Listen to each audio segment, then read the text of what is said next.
नमस्कार। अगर आप यूपी ट्रिपल एससी और इलाहाबाद हाई कोर्ट की भर्तियों का इंतजार कर रहे हैं तो अगले कुछ मिनट बहुत ध्यान से सुनिएगा, क्योंकि हम कुछ बहुत बड़े और जरूरी अपडेट्स पर बात करने जा रहे हैं। तो सबसे बड़ा सवाल जो हर किसी के मन में है, आखिर इन भर्ती परीक्षाओं का भविष्य क्या है? चलिए एक एक करके इन सभी सवालों के जवाब ढूंढते हैं।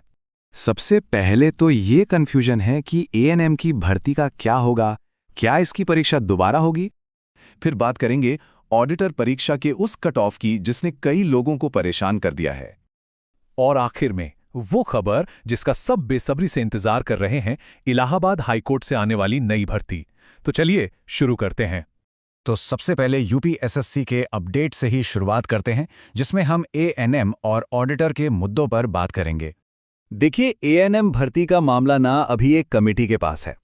अब यहां से दो ही बातें हो सकती हैं, या तो सबको 35 कॉमन नंबर दे दिए जाएं और मामला सुलझाया जाए, या फिर पूरी की पूरी परीक्षा ही दोबारा हो।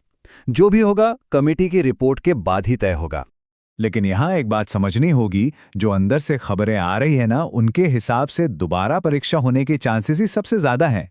मुझे पता है ये सुनने में अच्छा नहीं लग रहा, लेकिन अच्छा यही है कि हम इस सिचुएशन के लिए मेंटली तैयार रहें। अब आते हैं यूपी ट्रिपल एससी की उस भर्ती पर जिसने सबको हैरान कर दिया है।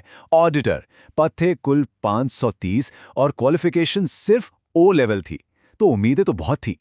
लेकिन कट ऑफ चला गया 63। सच में ये बहुत शॉकिंग है। मैं समझ सकता हूं कि कितनी निराशा हुई होगी, पर अब क्या कर सकते हैं, आगे की तैयारी पर ही फोकस करना होगा।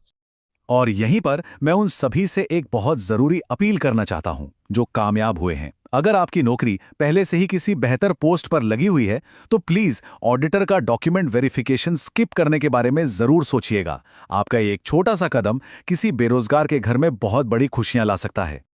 अच्छा, यूपी ट्रिपल एससी की बात यही खत्म नहीं होती।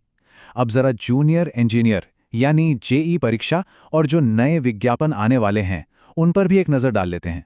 तो जो लोग जेई परीक्षा का इंतजार कर रहे हैं उनके लिए एक अच्छी खबर है। आयोग में आपकी परीक्षा को लेकर बातचीत शुरू हो चुकी है।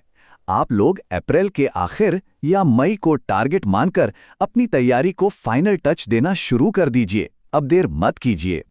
और जहां तक नए विज्ञापनों की बात है, तो उनमें जो देरी हो रही है वो आरक्षण से जुड़े कुछ नियमों की वजह से है। देखिए, विभाग ये पक्का करना चाहता है कि बाद में कोई कानूनी पेच ना फंसे, इसीलिए थोड़ी सावधानी बरती जा रही है। चलिए अब आते हैं उस खबर पर जिसका शायद सबसे ज्यादा इंतजार हो रहा है, इलाहाबाद हाई कोर्ट की नई भर्ती। और ऐसा लग रहा है कि एक बहुत बड़ा मौका दरवाजे पर दस्तक दे रहा है। जी हाँ, बिल्कुल सही सुना, कमर कस लीजिए। जो खबरें आ रही हैं उनके मुताबिक आरओ बाय एआरओ के करीब करीब 500 पदों पर भर्ती आने की पूरी संभावना है। ये गोल्डन चांस है। अब इस भर्ती से जुड़ी कुछ जरूरी बातें भी समझ लीजिए। आरओ एआरओ के साथ साथ कंप्यूटर असिस्टेंट के पद भी होंगे। और हाँ, स्टेनोग्राफर के लिए सिर्फ इंग्लिश स्टेनो की ही भर्ती आने के चांस हैं। सिलेबस तो वही रहेगा, पर हो सकता है कि एग्जाम पैटर्न में इंग्लिश का वेटेज थोड़ा बढ़ा दिया जाए। और सबसे इंपॉर्टेंट बात, टाइपिंग टेस्ट मेन एग्जाम वाले दिन ही होगा, तो इसकी तैयारी आपको साथ ही साथ करनी पड़ेगी। तो अगर हम सब कुछ मिला जुला कर देखें ना, तो इस परीक्षा की तैयारी के लिए आपके पास मोटे मोटे तौर पर 120 दिन का वक्त है। एक एक दिन कीमती है, इसलिए एक अच्छी स्ट्रैटेजी बनाकर अभी से लगना ही समझदारी है। और जब स्ट्रैटेजी की बात हो ही रही है, तो तैयारी का एक बहुत बड़ा हिस्सा होता है करंट अफेयर्स। इसी में मदद के लिए एक बहुत जरूरी टूल के बारे में बात करते हैं। हम सब जानते हैं कि यूपी के एग्जाम्स में यूपी स्पेशल करंट अफेयर्स की कितनी ज्यादा इंपॉर्टेंस है।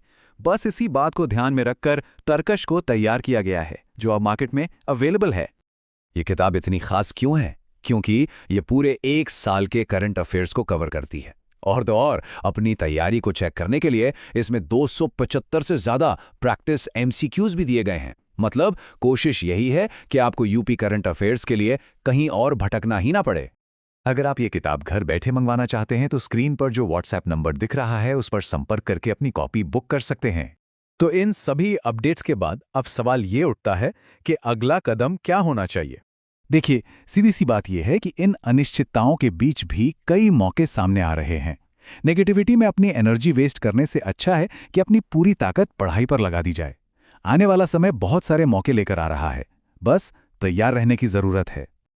और मैं आपको बस इसी एक सवाल के साथ छोड़कर जा रहा हूं, अगर इलाहाबाद हाईकोर्ट के परीक्षा के लिए सच में 120 दिन ही हैं, तो आप अपनी रणनीति कैसे बनाएंगे ताकि हर एक दिन का पूरा पूरा इस्तेमाल हो सके? इस पर सोचिएगा जरूर। धन्यवाद।